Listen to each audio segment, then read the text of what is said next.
Welcome back to Soumi's kitchenette. তো আজকের রেসিপিটা খুবই দারুণ, সত্যিই সুন্দর।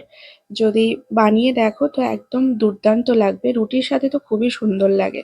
তো তোমরা দেখো, আমি নিজেই তোমাদেরকে দেখিয়ে দিচ্ছি কতটা সুন্দর।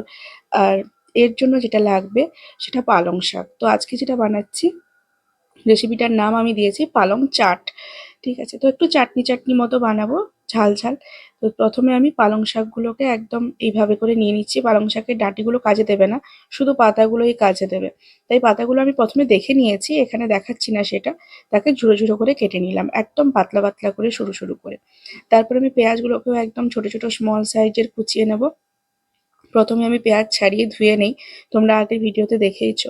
তো সব কিছু তো আর শেয়ার করতে পারবো না, তো পেঁয়াজটাকেও কুচো কুচো করে কেটে নিলাম। আর কিছুটা রসুনকেও আমি এইভাবে গোল গোল করে কেটে নিয়েছি। আর বাকি রসুনটা আমি থেতো করেছি, পেস্ট করার কোনো দরকার নেই। এইভাবে হামাদিস্তায় থেতো করে নিয়ে জল ঢেলে দিলাম। আর বাকি পালংটা তো বাইরে আমি ধুয়েই নিয়ে এসেছি, তো তোমাদের দেখানোর জন্য জাস্ট একটু জল দিলাম। এবার রসুনটা যেটা থেতো করে রেখেছিলাম তার সাথে আমি কিছু মশলা মিক্সড করব।